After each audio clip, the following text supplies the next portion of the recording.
Assalamu alaikum туғандар. Мен бүгін Жалал шаарындамын. Бұл көріп тұрғаныңыздар медколледж 110 конечный.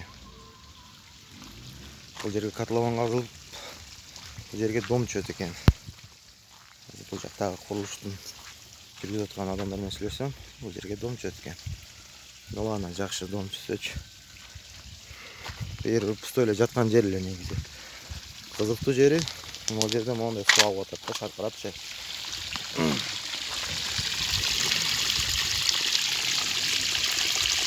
Суға аққаны жақсы негізі.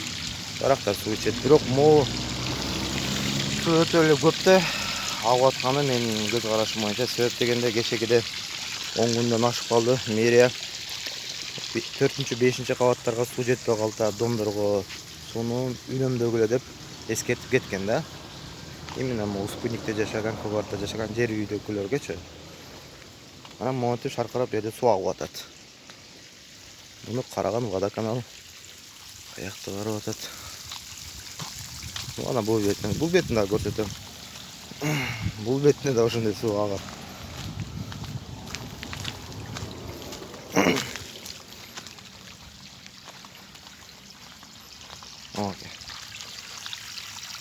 Ушу суны жеткізсе болот эле. Могу дарактаргачы.